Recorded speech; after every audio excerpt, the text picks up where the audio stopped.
Hello everyone, my self doctor Pulki Sharma. तो आज के इस वीडियो में अपन बात करेंगे नीट 2026 के बारे में। नीट 2026 पे आपने सबने अपना स्कोर कैलकुलेट कर लिया होगा डिफरेंट आंसर कीज से। जो डिफरेंट कोचिंग इंस्टीट्यूट के आंसर की रिलीज़ होती है उनसे आपने अपना स्कोर कैलकुलेट करा होगा। तो उस स्कोर कैलकुलेट करने के बाद में अभी आप अपने स्कोर पे कौन see all India rank expect कर सकते हो उसके बारे में बात करेंगे। साथ ही अपन आज के इस वीडियो में बात करेंगे आपकी कैटेगरी में आपकी कट ऑफ कितनी रह सकती है, कितने मार्क्स पे आपको ऑल इंडिया कोटा के अंदर गवर्नमेंट एमबीबीएस की सीट्स मिल सकती है, इसके बारे में बात करेंगे। तो वीडियो पूरा डिटेल में होने वाला है, वीडियो को पूरा देखिएगा। सबसे पहले मैं आपको क्रेडिबिलिटी के बारे में बता देता हूँ, जिससे कि आपको ये ना लगे कि आप कोई रैंडम वीडियो देख रहे हो, क्योंकि जैसे ही नीट का एग्जाम होता है तो आप बहुत सारे रैंडम वीडियोस देखते होगे जिनमें आपको कट ऑफ बताई जाती है। आपको बताया जाता है कि इस मार्क्स पे ये वाली रैंक देखने को मिलेगी आपको इस साल। तो आपको ऐसा रैंडम वीडियो जैसा ना लगे, आपको थोड़ा क्रेडिबिलिटी के बारे में भरोसा हो सके, इसके लिए मैं आपको कुछ चीज़ें दिखा देता हूँ, ठीक है। इस चैनल पे मैं पिछले 7 साल से वीडियोस बना रहा हूँ जिसमें मैं कट ऑफ क्या रह सकती है, all India quota, state quota, counselling की प्रोसेस, काउंसलिंग में बेटर कॉलेज कौन सा मिल सकता है, किस रैंक पे कौन सा कॉलेज एक्सपेक्टेड है, किस मार्क्स पे क्या रैंक आ सकती है, इस तरीके के टॉपिक्स मैं कवर करता हूँ, ठीक है। अगर मैं आपको पिछले कुछ सालों का ट्रेंड बताऊँ जो इस चैनल पर मैंने प्रिडिक्ट करा है, उसको देख के आपको शायद थोड़ा सा ट्रस्ट हो जाएगा क्रेडिबिलिटी के बारे में। तो जैसे कि मैं स्टार्ट करता हूँ नीट 2022 में ये वाला वीडियो जैसे कि आप देख सकते हो, ये वाला वीडियो रिलीज़ हुआ था 18 जुलाई को, ठीक है। और एग्ज़ाम की डेट थी 17 जुलाई 2022 के अंदर। और इसमें मैंने आपको कट ऑफ बताई थी, ऑलमोस्ट आपका 21-22 हज़ार रैंक तक आपका उस टाइम पे कॉलेज मिलता था, क्योंकि पहले नंबर ऑफ़ सीट्स थोड़ी सी कम होती थी। आपको जो मैंने कट ऑफ बताई थी अराउंड बताई थी 590 मार्क्स के अराउंड आपको गवर्नमेंट एमबीबीएस की सीट मिल जाएगी। और एक्चुअल कट ऑफ गई थी वो गई थी 595 मार्क्स, ठीक है। इसके बाद में आपका जो नीट 2023 का एग्ज़ाम था वो आपका हुआ था मई के फर्स्ट वीक के संडे को। और 9 मई को मैंने वीडियो बनाया था जिसमें मैंने आपको मार्क्स वर्सेस रैंक बताया था, जिसमें कि आपकी एक्सपेक्टेड कट ऑफ मैंने आपको बताई थी 605 से लेके 610। और जो एक्चुअल कट ऑफ गई थी वो 610 नंबर गई थी। ये बात है 2023 की, ठीक है। 2024 में अनएक्सपेक्टेडली कट ऑफ बहुत इंक्रीज़ हो गया। और जो मैंने आपको कट ऑफ बताया था, शायद सबसे ज़्यादा कट ऑफ मैंने आपको बताया था 635 के अराउंड मैंने आपको कट ऑफ बताया था, पर उससे भी बहुत ज़्यादा कट ऑफ चले गया, 650 से भी ऊपर चले गया, 651 के अराउंड कट ऑफ चले गया था। पिछले साल की बात करूँ तो पिछले साल बहुत ज़्यादा कन्फ्यूज़न था, हर जगह आपको डिफरेंट कट ऑफ सुनने को मिल रहा था, बहुत सारी चीज़ें थी पिछले साल, क्योंकि एकदम से पेपर बहुत डिफिकल्ट आया था तो उसमें प्रेडिक्ट करना थोड़ा सा मुश्किल था। पर मैंने जो आपको कट ऑफ बताया था, जैसे आप वीडियो देख सकते हो, 1 जून का ये वीडियो है। एग्ज़ाम का जो रिज़ल्ट आया था वो 14 जून को आया था। तो जो मैंने आपको कट ऑफ बताया था वो मैंने आपको बताया था 525 से 530 के बीच में आपका कट ऑफ होगा, और एग्जैक्टली 525 मार्क्स, 525 आपका कट ऑफ था, ठीक है। ये नीट 2025 की बात है।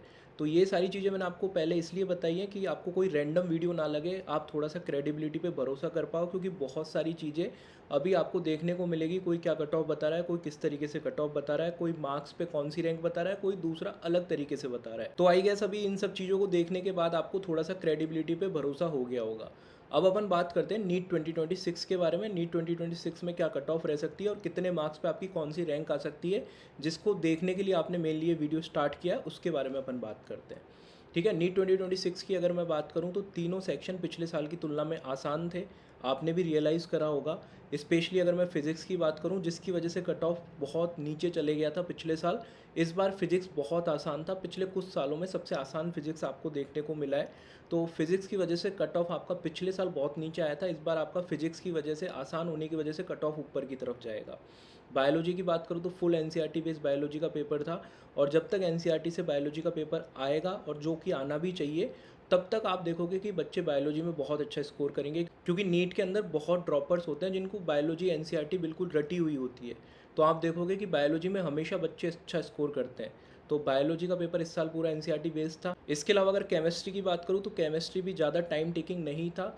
पिछले साल कुछ क्वेश्चन थोड़े से मॉडरेट थे, जिसकी वजह से टाइम लगा था, जिसकी वजह से फिजिक्स में टाइम बच्चों के पास कम बचा था।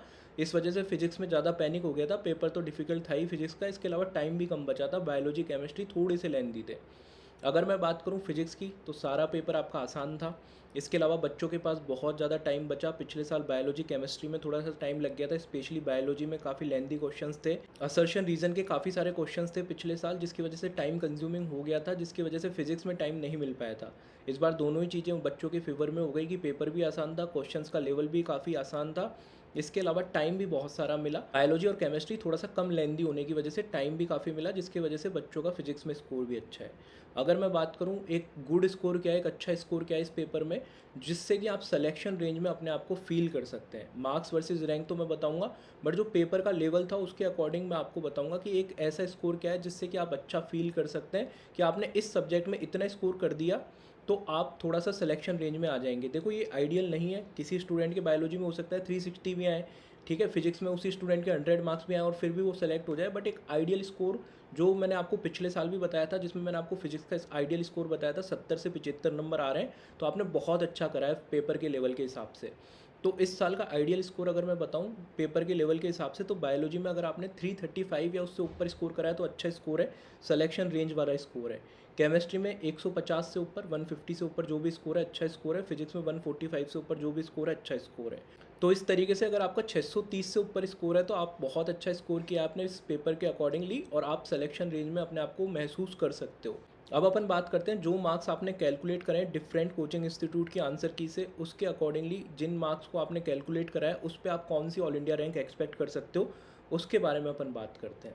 ठीक है, नीट 2024 में जैसे कि आपने देखा होगा 600 से ऊपर जो स्टूडेंट थे, वो नंबर ऑफ स्टूडेंट्स की बात करूँ तो 80,000 से ज़्यादा बच्चे थे। 81,000 स्टूडेंट ऐसे थे जिनके 600 से ज़्यादा मार्क्स थे नीट 2024 में।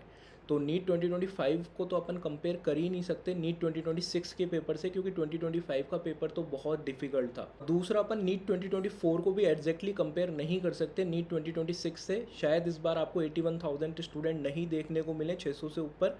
रीज़न सिंपल सा है, क्योंकि पेपर का लेवल थोड़ा सा 24 का आसान था, 26 का उससे थोड़ा डिफिकल्ट है। साथ ही आपका नीट 2024 तक क्या होता था, सेक्शन बी होता था, जिसमें आपके पास में ऑप्शन होता था। सेक्शन बी में 15 में से कोई 10 क्वेश्चन करने होते थे, जो थोड़े से मॉडरेट लेवल के क्वेश्चंस होते थे, जिनमें बच्चों के पास ऑप्शन होता था। अभी पिछले साल से सेक्शन बी का ऑप्शन ख़त्म कर दिया है, तो वहाँ पे थोड़ा सा कट ऑफ नीचे की तरफ आएगा और ये इम्पैक्ट आपको देखने को मिलेगा। ठीक है, और पेपर का ऑल ओवर डिफिकल्टी लेवल भी नीट 2024 की तुलना में थोड़ा सा ऊपर की तरफ था, अगर मैं नीट 2026 की बात करूं तो अभी जो डेटा का एनालिसिस करा है, जो स्टूडेंट टच में थे उनका किस तरीके का लेवल था, उनका कोचिंग में किस तरीके का स्कोर आता था, अभी उनका नीट के एग्ज़ाम में एक्चुअल में क्या स्कोर आ रहा है, उसका एनालिसिस करा है, बहुत सारे स्टूडेंट से बात करिए। उसके बाद में मैं आपको मार्क्स वर्सेस रैंक बताने जा रहा हूँ, किस मार्क्स पे आपकी कौन सी रैंक आप एक्सपेक्ट कर सकते हो। तो सबसे पहली चीज़ आपको ये समझनी है, इस वाले पेपर को आप ना तो नीट 2024 से कंपेयर करो और 2025 के पेपर से तो बिल्कुल भी कंपेयर मत करो। ठीक है, तो किस तरीके से चीज़ें होने वाली हैं उसके बारे में अपन बात करते हैं। तो सबसे पहले मैं आपको बता देता हूँ, इस बार 720 आउट ऑफ 720 बहुत सारे बच्चों के आने वाले हैं। आपने बहुत जगह सोशल मीडिया पे भी चीज़ें देखी होंगी, अलग अलग कोचिंग इंस्टीट्यूट ने क्लेम करना स्टार्ट कर दिया है कि हमारे यहाँ से स्टूडेंट्स के 720 आउट ऑफ 720 आ रहे हैं। तो पेपर का लेवल भी थोड़ा आसान था। पेपर का जैसे ही देखा वैसे ही पता लग गया था कि इंडिया के अंदर बहुत सारे बच्चे हो सकते हैं जिनका स्कोर 720 आउट ऑफ 720 हो। तो ऑल इंडिया रैंक 1 तो आपकी 720 पे ही आपको देखने को मिलेगी, इसमें कोई शक की बात नहीं है। अब इसके बाद में बात करते हैं आपकी 700 मार्क्स पे क्या रैंक आ सकती है। जिन स्टूडेंट के 700 के आसपास नंबर है वो ऑल इंडिया रैंक आप मान सकते हो 800 के आसपास, 800 के आसपास आपकी रैंक आ सकती है। थोड़ा बहुत फ्लक्चुएशन देखने को मिल सकता है। एज़ पर नाउ जो भी डाटा मिला है उसके हिसाब से एनालिसिस करके मैं आपको बता रहा हूँ, तो 700 मार्क्स पे आपकी 800 के आसपास ऑल इंडिया रैंक आ सकती है। इसके अलावा 690 मार्क्स पे आपकी ऑल इंडिया रैंक क्या आ सकती है, तो 690 मार्क्स पे आपकी 1500 के आसपास, ठीक है, 1500 के आसपास ऑल इंडिया रैंक आपको देखने को मिल सकती है। 680 मार्क्स पे आपकी रैंक क्या आ सकती है, तो यहाँ पे आपकी 3000 के आसपास ऑल इंडिया रैंक देखने को आपको मिल सकती है। जैसे जैसे आप नीचे की तरफ आओगे, जैसे आप देखोगे कि 700 से 690 के बीच में जो नंबर ऑफ़ स्टूडेंट आपको देखने को मिल रहे हैं वो 700 के आसपास स्टूडेंट देखने को मिल रहे हैं। ठीक है, फिर अगले 10 नंबर का जैसे ही गैप आएगा तो उसमें आपको नंबर ऑफ़ स्टूडेंट बहुत ज़्यादा देखने को मिलेंगे। यहाँ पे 1500 स्टूडेंट आपको देखने को मिल रहे हैं। ठीक है, ऐसे ही आप जैसे नीचे की तरफ आते जाओगे, जैसे जैसे स्कोर आपका थोड़ा कम होता जाएगा वैसे वैसे आपको वहाँ पे भीड़ देखने को मिलेगी। ठीक है, तो 680 से 670 पे जब आप आओगे, 670 पे आपकी जो ऑल इंडिया रैंक हो सकती है वो हो सकती है 5500, 5500 ऑल इंडिया रैंक आपकी 670 नंबर पे देखने को मिल सकती है। ठीक है, इसके बाद में आप नीचे की तरफ आओगे तो भीड़ बहुत तेज़ी से आपको बढ़ती हुई दिखेगी। आपको एक एक नंबर पे 400 500 स्टूडेंट देखने को मिलेंगे। ठीक है, तो आपको अगर अच्छा स्कोर आपने किया है, 680 से ऊपर स्कोर किया है, तो वहाँ पे आपको भीड़ काफ़ी कम देखने को मिलेगी। आप अपने आप को भीड़ से छटा हुआ महसूस करोगे। आपकी ऑल इंडिया रैंक भी बहुत अच्छी आपको देखने को मिलेगी। नीचे जैसे जैसे आते जाओगे भीड़ आपको बहुत ज़्यादा देखने को मिलेगी। ठीक है। तो 670 मार्क्स पे आपकी 5500 के आसपास ऑल इंडिया रैंक हो सकती है और 660 पे आपकी 9000 ऑल इंडिया रैंक हो सकती है। ठीक है, 660 नंबर पे आपकी ऑल इंडिया रैंक 9000 के आसपास आपको देखने को मिल सकती है। इसके बाद में 650 नंबर पे आपकी ऑल इंडिया रैंक हो सकती है 13500, 13500 ऑल इंडिया रैंक आपकी हो सकती है 650 के आसपास। 640 पे आपकी 19000, 19000 ऑल इंडिया रैंक हो सकती है। इसके अलावा 630 पे आपकी ऑलमोस्ट आपको 25000 रैंक देखने को मिल सकती है। आप देखोगे जैसे आप 640 से 630 पे आओगे, 10 नंबर के गैप के अंदर आपको आराम से 6000 स्टूडेंट देखने को मिल सकते हैं। तो किस तरीके से कंपटीशन नीचे की तरफ बढ़ेगा वो आपको रियलाइज़ होगा जब रिज़ल्ट आएगा। ठीक है, जैसे कि आपका पिछले साल इस तरह की क्लस्टरिंग आपको देखने को मिले होंगी 520 से 530 के बीच, 520 से लेके 510 के बीच। इस तरह की भीड़ अमूमन वहीं दिखाई देती है जहाँ पे कट ऑफ आपकी एक्चुअल डिसाइड होने वाली होती है। ठीक है, तो यहाँ पे जो भीड़ आपको देखने को मिल रही है वो अराउंड 620 से 640 के बीच में अराउंड बहुत सारी भीड़ दिखाई दे रही है। उससे नीचे भी भीड़ है, बट मेन जहाँ पे भीड़ दिखना शुरू हो जाती है, जहाँ पे एक्चुअल नंबर ऑफ़ स्टूडेंट बहुत ज़्यादा देखने को मिलते हैं, वहाँ पे आप देख सकते हो कि कट ऑफ डिसाइड होती है। आपने जो क्वेश्चंस गलत भी करे होंगे, जिन स्टूडेंट का स्कोर 640 होगा, 645 होगा, 660, 670 किसी भी तरीके का होगा, तो आपने देखा होगा कि वो आपकी गलती से गलत करें आपने सिली मिस्टेक कर दी। ठीक है, आपने जल्दबाजी में क्वेश्चन गलत कर दिया क्योंकि क्वेश्चन का पेपर का जो लेवल था वो बहुत आसान था। ठीक है, तो ऐसे में आपको इस तरीके की रैंक 630 पे देखने को मिल सकती है। 625 ऑलमोस्ट आपकी कट ऑफ हो सकती है। यहाँ पे आपकी 28500 ऑल इंडिया रैंक आ सकती है। पिछले बार 27000 के आसपास तक कॉलेजेस मिले थे, इस बार थोड़ी सी एमबीबीएस की सीटें हर साल बढ़ती हैं। ये नंबर आपका 1,500-2,000 नीचे की तरफ हर साल शिफ्ट होता है।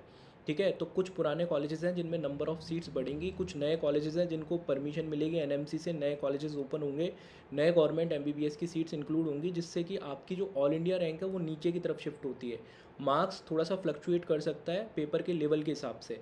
ठीक है, किसी बार आपको 525 पे भी कॉलेज मिल जाएगा जैसे 2025 में हुआ, किसी साल आपको ऐसा होगा 2024 में जैसे हुआ 650 पे भी कॉलेज नहीं मिलेगा, वो फ्लक्चुएट कर सकता है। बट जो ऑल इंडिया रैंक वाइज जो कट ऑफ होती है वो हमेशा स्टूडेंट के फेवर में होती है, क्योंकि नंबर ऑफ़ सीट्स हर बार बढ़ती हैं। जैसे मैंने आपको बताया पुराने कॉलेजेस में कुछ सीटें बढ़ेंगी, इसके अलावा कुछ नए कॉलेजेस भी ओपन होंगे, तो वो आपको डेफिनेटली फ़ायदा देखने को मिलेगा। पिछले साल 27000 पे क्लोज़ हुआ था, इस साल आपका 28500 तक जाने की संभावना है, जिस पे आपके 625 मार्क्स के आसपास आपकी कट ऑफ हो सकती है। तो अभी आपको करना क्या है, आपको कमेंट सेक्शन में बताना आपका स्कोर कितना आ रहा है, आपकी कौन सी कैटेगरी है, कौन से स्टेट से आप बिलोंग करते हो। तो मैं स्टेट वाइज भी कट ऑफ को प्रिडिक्ट करके स्टेट वाइज कट ऑफ भी आपको मैं बताऊंगा। डिफरेंट वीडियोस आने वाले हैं, अब अलग अलग स्टेट के वीडियो आएंगे जिनमें आपको अपने स्टेट के अंदर अपनी कैटेगरी के अंदर कितने मार्क्स पे कौन सा कॉलेज भी मिल सकता है उसके बारे में भी मैं आपको डिफरेंट वीडियोज़ में बताऊँगा। ठीक है, इसके अलावा अगर आपको काउंसलिंग में हेल्प चाहिएगी, लास्ट राउंड ऑफ काउंसलिंग तक आपको हेल्प चाहिएगी, तो आप काउंसलिंग प्रोग्राम भी ज्वाइन कर सकते हैं। आपको मैं बता देता हूँ, पिछले 5 सालों में हमने 3000 से ज़्यादा बच्चों की काउंसलिंग कराई है, जिसमें पूरे इंडिया के अंदर डिफरेंट जगह पे private medical college, government medical college में हर जगह हमारे स्टूडेंट्स हैं।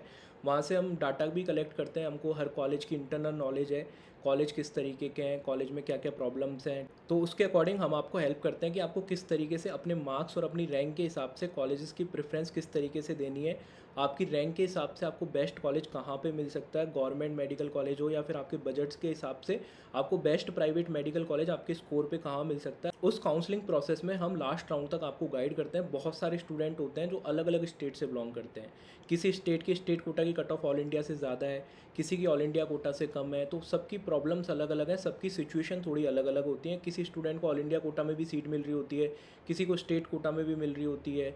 ठीक है, किसी को सिर्फ ऑल इंडिया में मिल रही होती है, किसी को सिर्फ स्टेट कोटा में मिल रही होती है, किसी को गवर्नमेंट चाहिए, किसी को प्राइवेट चाहिए। ठीक है, सभी की सिचुएशन अलग अलग है। किसी को एम्स मिल रहा होता है ऑल इंडिया कोटा में, सेम स्टूडेंट को अपने स्टेट कोटा का टॉप का मेडिकल कॉलेज मिल रहा होता है। तो ऐसे में बहुत सारे कन्फ्यूज़न होते हैं, आपके डिफरेंट कन्फ्यूज़न होते हैं कि आपको नीट पीजी के इंटरनल कोटा के हिसाब से कौन सा कॉलेज बेस्ट सेलेक्ट करना चाहिए। ये सारे कन्फ्यूज़न आपके क्लियर हो जाएंगे। सारी चीज़ें आपको काउंसलिंग प्रोसेस में लास्ट राउंड ऑफ काउंसलिंग तक आपको बिल्कुल ऑथेंटिक तरीके से हेल्प मिल जाएगी। पिछले कुछ सालों के वीडियोस काउंसलिंग के रिगार्डिंग आप देख सकते हो, जो भी आपको प्रिडिक्ट करा गया है वो ऑलमोस्ट आपको सही मिला है, ऑथेंटिक इन्फॉर्मेशन मिली है। तो आप कोई भी प्लान जो लेना चाहो, प्लान 1 में आपको व्हाट्सअप असिस्टेंस मिलेगी, प्लान 2 में आपको व्हाट्सअप प्लस कॉलिंग असिस्टेंस मिलेगी। कॉलिंग पे आपकी डायरेक्टली मेट से बात होगी। आपको ज्वाइन कैसे करना रहेगा, आपको ज्वाइन करने के लिए सबसे पहले ये जो स्क्रीन पे आपको मोबाइल नंबर दिख रहा है 8952089862, इस पर व्हाट्सअप पे मैसेज करना होगा। फिर यदि अगर आप प्लान 2 ज्वाइन करते हैं कॉलिंग असिस्टेंस के लिए, तो फिर आपको मेरा पर्सनल मोबाइल नंबर मिल जाएगा, बट इनिशियली आपको जो स्क्रीन पे नंबर दिख रहा है इस पे व्हाट्सअप पे मैसेज करना होगा।